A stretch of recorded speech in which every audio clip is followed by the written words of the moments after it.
Yo, what's up everybody? So first of all, thanks for joining the video. I just want to give a little bit of a channel description. So I'm kind of still figuring out what I want to do. I just know that I really enjoy making videos and I'm figuring out what video that is.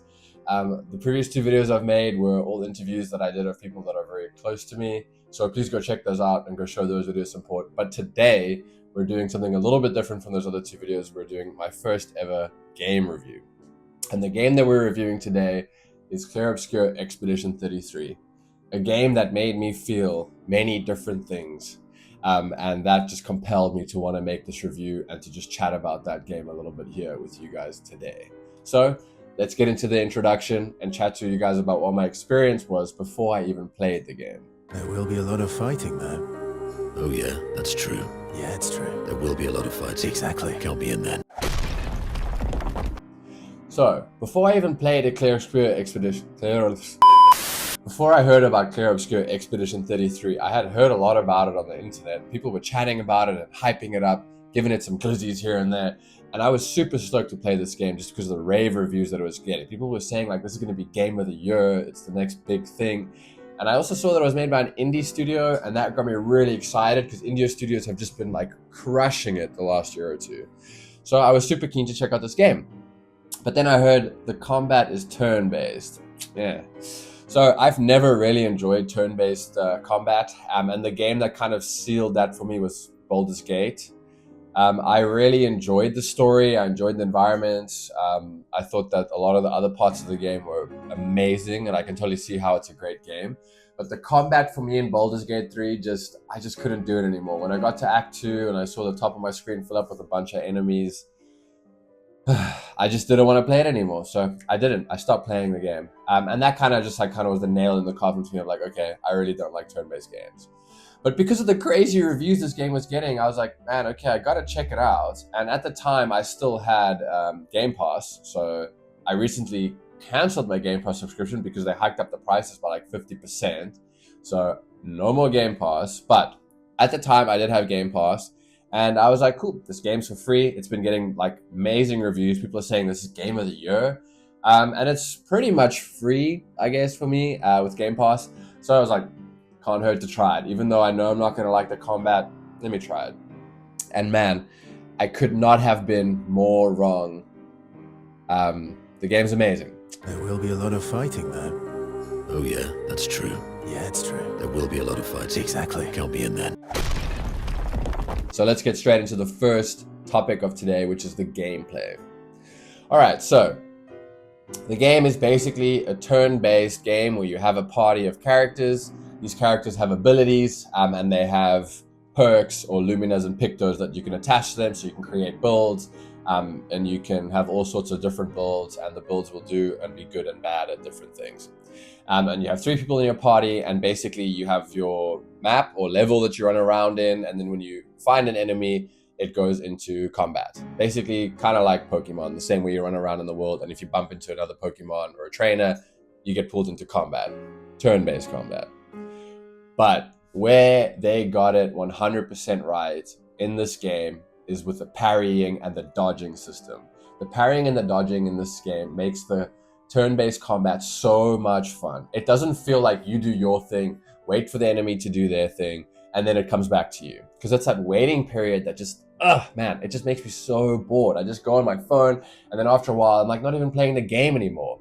So in this game, when you give the turn back to the enemy, you have chances to respond. You can either dodge, and dodging gives you all sorts of rewards based on the pictos and the luminas that you have equipped, or you can counter. And if you counter a complete attack fully, you get to do a counter attack. And man, the animations for the counter attacks are so sick.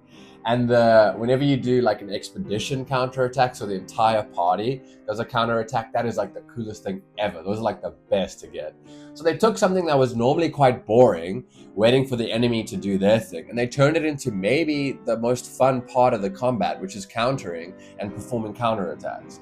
And as soon as I figured that out and I realized, hey, they pretty much fixed turn-based gaming in this game, I was hooked, man. I just wanted to keep fighting people and keep engaging in combat. It was to the point where it feels like the first portion of the game just does not have enough combat. And only later in the game was my thirst for blood satisfied, because the combat in this game is so much fun, and I could just spend hours sitting and fighting and building up combos and doing builds and setting up my damage DPS dealers for the perfect one-shot. It was just so much fun. Like, I just couldn't get enough of it. So the combat in this game is amazing. They made turn-based combat so much fun. I really, really enjoyed it. And it got to the point where, like I said, I just could not get enough. There will be a lot of fighting, though. Oh yeah, that's true. Yeah, it's true. There will be a lot of fighting. Exactly. Count me in then. Light spoilers ahead. I don't want to ruin the story for you guys, and I highly recommend playing the story for the first time without hearing or knowing anything about the story. The less you know about the story going in, the better. So maybe skip this section if you haven't played the game, and then come back, watch it again, and then let me know if my take is accurate or not. But if you have played the game, you guys can stick around. I'm not planning on spoiling the story. Obviously, I'm going to try my best not to do that, but there might be some mild spoilers. So I'll start off with the game and how the story starts. So you're kind of dropped into this world not knowing much of what is going on. And through the introduction, you get kind of drip fed through the first sort of half, bits and bits of what is happening. So you find out that there is a lady, or a massive monster kaiju lady, that is called the Paintress, and she has this monolith, and she paints on the monolith a number, and she's been painting numbers on this monolith for a few years now, and she started at 99, and every year she ticks down and goes 98, 97, 96, so on and so forth. And at the end of that year, whoever is 96 years old or 33 years old, at the end of that year, they die. So at the start of your Gomage year, so the year that you're going to get Thanos snapped. I don't feel so good. You're all right. I don't know what's happening. I don't know. That's the year that you go on an expedition.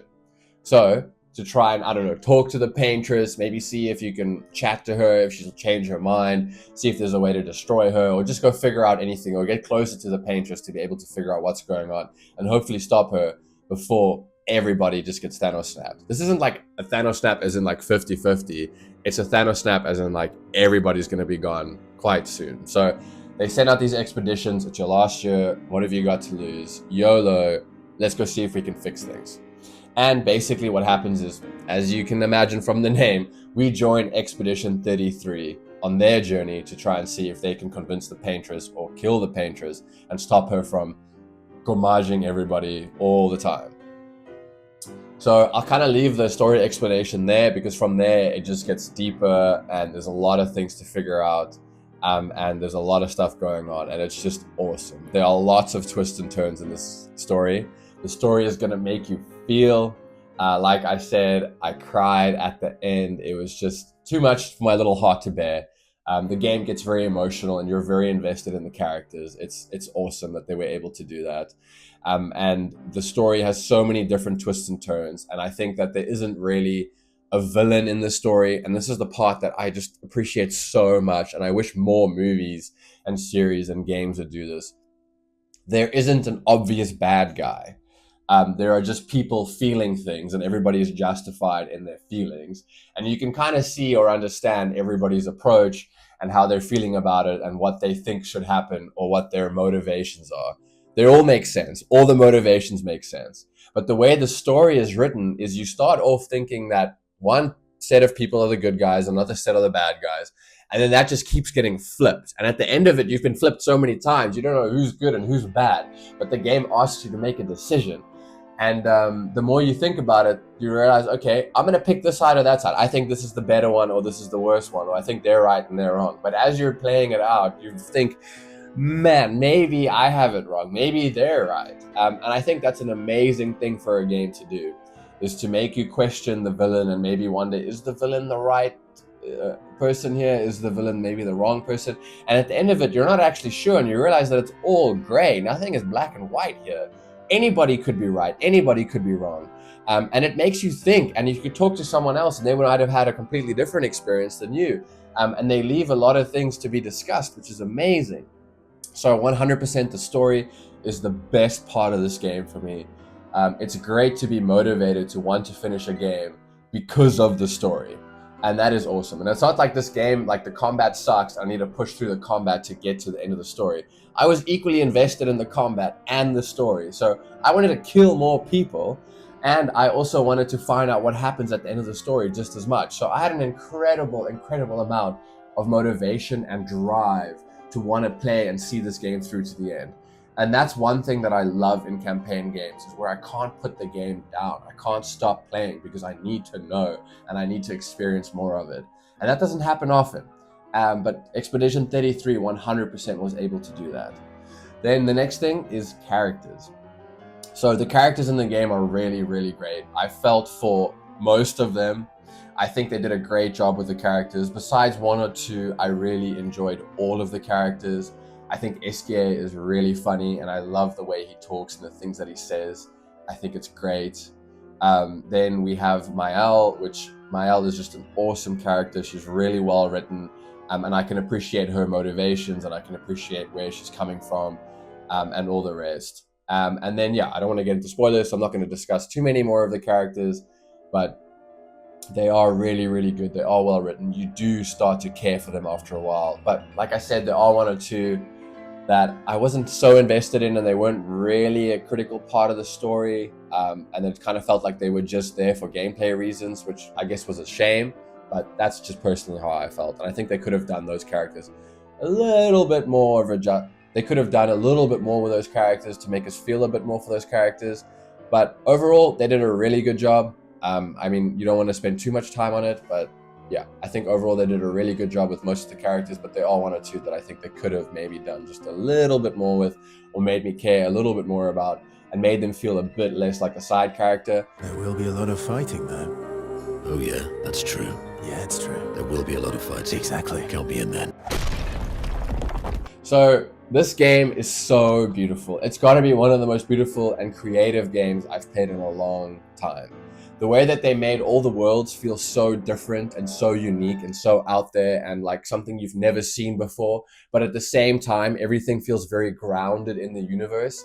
It doesn't feel like, oh, we just did this because it looks cool, or we just did this because we thought it would be awesome. Everything feels like it's a part of the story, like it's a part of the universe, like it fits. And I think that that's so, so cool. They have so much freedom with the way they set up the story. They have a ton of freedom with what they can show, where we can go within the story and the places that we can visit. And I'm really stoked on the fact that they made the most of that. They didn't hold back in terms of visuals. This game is so beautiful. Every level that I went to, I was so excited to see what they were going to cook up in that level and what I was going to be feasting my eyeballs on for the next hour to hour and a half as I was playing through that level.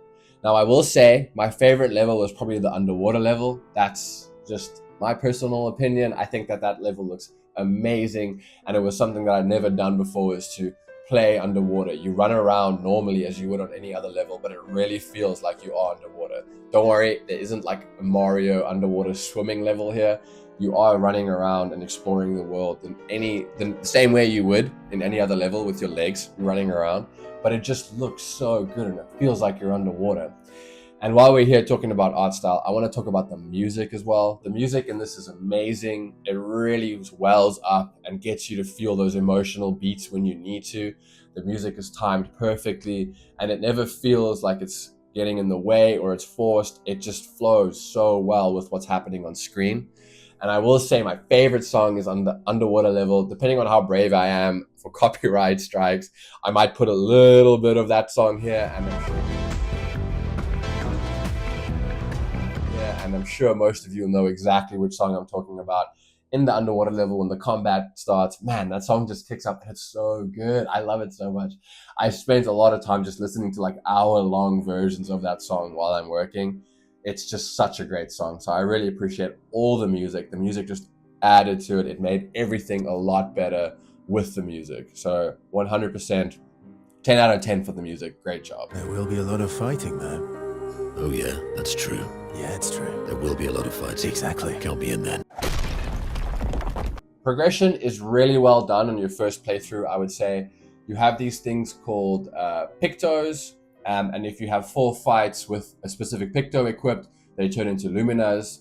And then you also have your normal character progression. So you level up and then you have stats and you can dump points into the stats, and the stats would increase things like your health, your speed, your crit chance, your defenses, and things like that. And then we also have the hero abilities. So each character has, I guess, a skill tree, and you can dump points into the skill tree to unlock attacks or power-ups or whatever. And that kind of is the progression throughout the story. Those are the three main parts of progression that you have. And then you obviously also have your items that you can find, your weapons, and things like that. So the game does a really good job of drip feeding you all of these things throughout the game from start to finish. It really feels like the combat evolves as you play, because some of the pictos or perks that you pick up are just really, really powerful. So you can think of pictos kind of like DS3 rings. You have a specific amount of slots and they do something different for your character. And the way you get a hold of these and find them in the world is really awesome. The progression works out really well, and it makes you want to explore to go find the next picto. So the pictos get turned into luminas, like I mentioned, and you're going to want to find as many of these as possible, because they are what will either turn on your build or make sure that your build is dog water if you don't get the right pictos. So you're always exploring, you're always running around looking for the next picto that could turn your build into like the freaking best thing ever. And I was addicted to running around finding pictos, and when you find one that matches your build, oh man, dude, it's like at Christmas. I was doing a burn build, and I found the one picto that gives you double burn. Dude, when I found that, like, I was like over the moon. Like, that feeling of like finding the perfect picto for your build that's just gonna like turn your build on was super satisfying, and that really motivated me to like explore through these beautiful words. Not that I needed more motivation, but it did motivate me. Also, I really enjoy that the weapons have lots of different variety to them, and the weapons are sort of where I would kind of start my build, I guess, or have my build be built around the weapons. So I'm really stoked on how brave they were, and like to give the weapons such crazy abilities, because some of the weapons like let you attack twice and do all sorts of cool things. That seems like when you read them, like, man, this probably breaks the game. But it was that perfect level of fun to use it, but at the same time, it never broke the game. So I think the leveling system is awesome. You start off not being able to do much, and as you progress through, you turn into like a god, basically, being able to crush everything. And I must say, a part of the leveling is as well as learning all the counter timings. So once you learn the counter timings for an enemy, you're untouchable, and you have officially defeated the level once you can counter them perfectly every single time. So that was also a great way to deal with the progression as well. So that feels like you're progressing and learning every time you learn an enemy's moveset and you're able to counter them. So yeah, at the beginning, you're not very powerful, you can't really do much, and you slowly rank up and progress. And the entire time, it feels like you're breaking the game. You're finding these pictos that have abilities that they should not have. And it just really, really makes the game a ton of fun to keep doing that, keep grinding, keep growing, and then keep building onto your characters and trying different builds and becoming more and more powerful. So one thing I will say that isn't great, not that it needed to be great, is the replayability of the game. I think that they could have maybe done a little bit more, maybe some kind of like a roguelike stage at the end for the end game, so you can kind of just keep going and going through dungeons. There is the endless tower at the end, but it's not that endless. I think there's like 9 levels and 3 stages per level, so you can get to the end of it pretty quickly. But I wish there was maybe like a roguelike dungeon, so you could just keep going, see how far you can get, and it kind of goes infinitely far, I guess. And each time you start off with nothing, and as you go, you get different items and different abilities in different sequences to mix up the builds a bit, because I feel like the replayability of this game just isn't there for me. Unless you're doing challenge runs, the replayability just isn't there, because you'll find the best build, and you'll just keep doing the same thing over and over again, because yeah, you'll just find something that works, it works the best, and you just keep doing that. That was my experience anyway. Not a big fan of challenge runs, so there was no real reason for me to play the game again. And like I said, the best part of this game is the story. So once you've gone over the story, hearing it again kind of feels very tedious, and not as enjoyable. So the game becomes a little bit more difficult to get through, because you're not motivated by finding out what happens with the story. And in the combat, you're also just doing the same thing over and over again. So if you like challenge runs and you enjoy doing things a bit differently each time, 100% this game does have replayability for you, because there is New Game Plus. But for me personally, I tried a New Game Plus and it just didn't work. I just couldn't motivate myself to play anymore. But I will say it didn't matter because I got my first playthrough and that was perfect. And I don't feel like I need more of the game after that first playthrough. I would love to spend more time with the characters, but I don't feel like I need more of the game. I did everything I wanted to do, and I was very satisfied, and I almost didn't feel the need to play a New Game Plus. I thought the length of the campaign was perfect. It was spot on. Yeah, so I really enjoyed it. There will be a lot of fighting there. Oh yeah, that's true. Yeah, it's true. There will be a lot of fighting. Exactly. Count me in then. Cool, before we jump into my conclusion, I just want to talk about what I didn't enjoy so much. So, like I mentioned before, you have your Pictos, you do 4 fights with a Picto and it becomes a Lumina. Then you can use color of Lumina points, you can assign them to a character. By the end game, your characters will have roughly like between 180, 200 Lumina points at the end of the game. And the cost of these Luminas range from like 1 all the way up to about 60, I think is the most expensive. So there's a lot of 10s, 15s, and 5s. So to have a good build, you need to have good variety of all these Luminas, and you have about 200 points at the end game. So a build has a ton of Luminas in it. And this is where my first thing comes in that I didn't enjoy about the game, was managing all of these Luminas and doing builds just felt really tedious, or more tedious than it needed to be. I understand that there are ways to filter the Luminas and you can favorite, but hear me out. Whenever I wanted to do a build, I would read through every single Lumina because I was always scared that I hadn't favorited one that would work with this build. Or when I was favoriting them, I was just favoriting for a one-shot build, and I wasn't favoriting for maybe a different kind of build, like a more healer build from Luna's side. And I didn't want to miss out on those Pictos or those Luminas. So I would go through every single Lumina every time I wanted to try a new build because I didn't want to miss anything. And I'm not sure how you would solve this problem. I was thinking maybe create like classes. So you have like your Luna healing build, you have a Luna damage build, you have a Mael one-shot build or whatever. And you can kind of move Pictos into those classes. So when you want to use the Mael one-shot build, you just select that build and it applies all those Luminas for you. Something like that I think would be really nice, because damn, it took forever to go through every single one to make sure your build was perfect. It just took forever, and sometimes I was like, okay, I need to up my build, I need to fix my build, or I need to add a new character to my party, so I need to build them.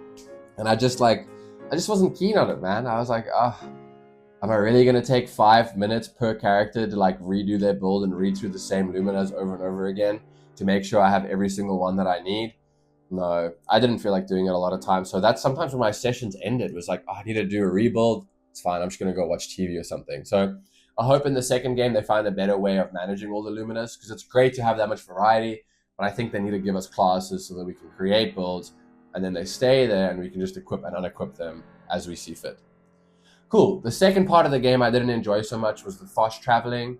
While you're playing through the game, it's perfectly fine and it works. I didn't have any issues, but it's more in the late game where I was running into issues and frustrations. You have to explore the overworld on Esquire. So Esquire can run, he can swim, and he can fly. And as you get through the game, he does more of these things, and flying is probably the best, and it feels really fast when you get it. But by the time you get to the end game, you're running around so much, it just starts to get really tedious to have to fly everywhere. And the overworld is huge, man. Like, it takes a long time to go, like, maybe from, like, old Lumiere all the way to, like, the monolith or something. It takes a while.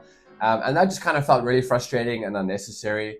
I just think about Elden Ring and how awesome the Sites of Grace were, and being able to travel out to across the entire overworld, I guess, with those Sites of Grace. That was awesome. And I just kind of really felt like Expedition 33 needed something similar, but it wasn't there.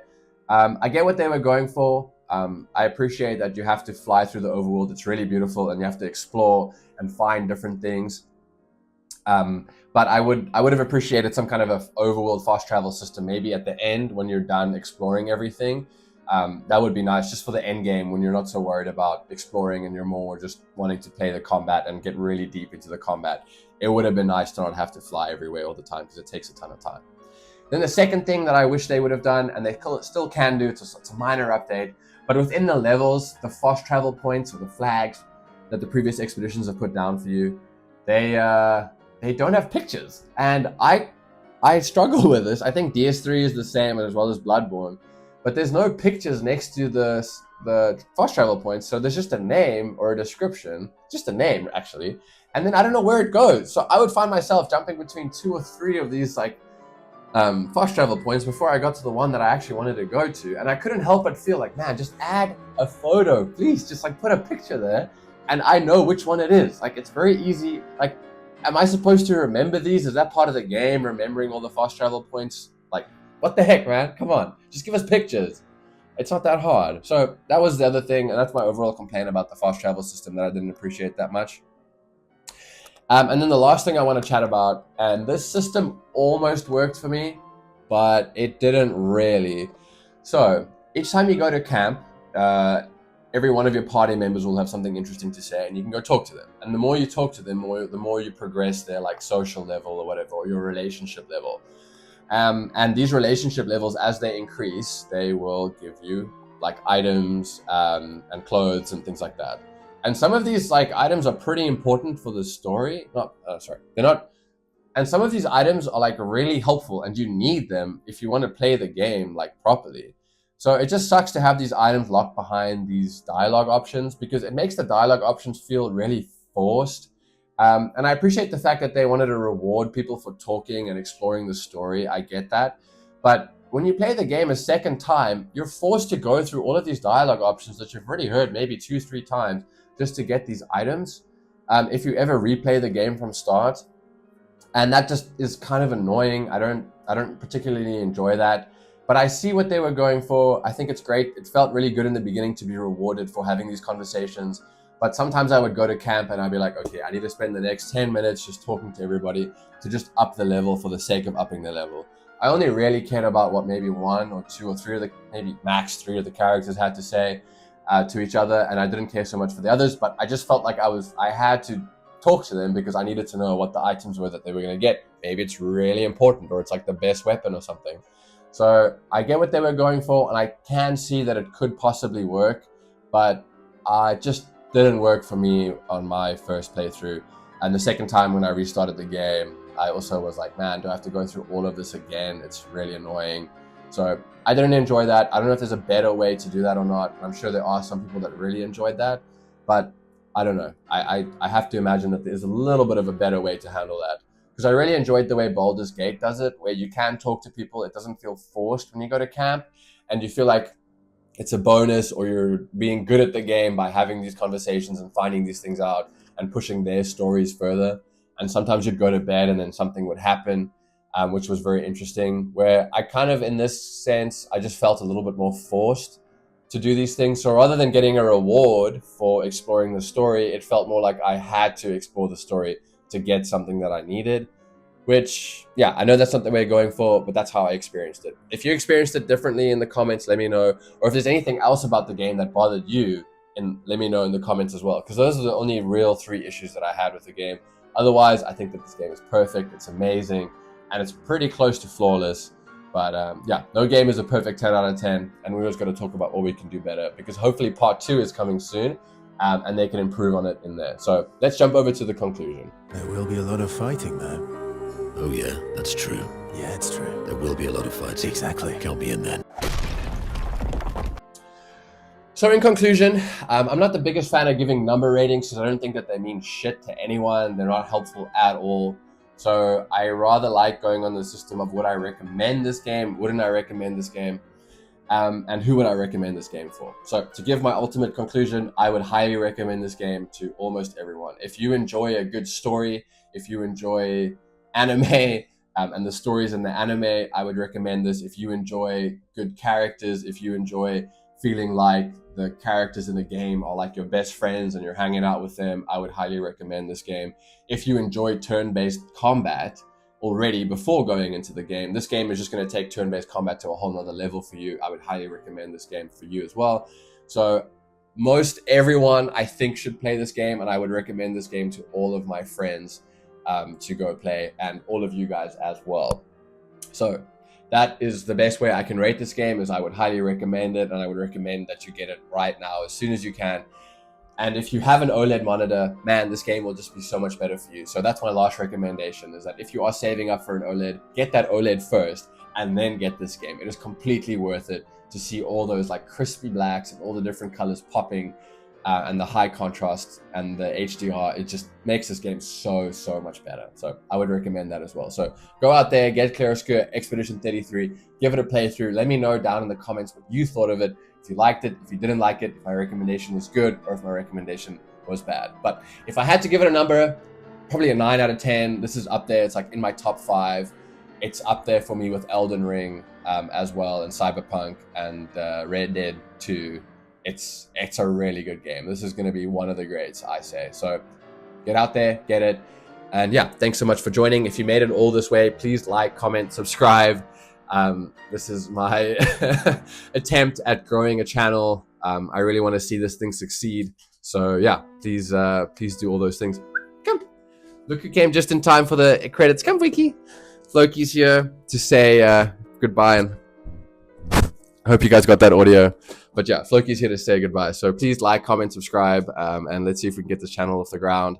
And if I quit my job and start doing this permanently. Thank you. Bye.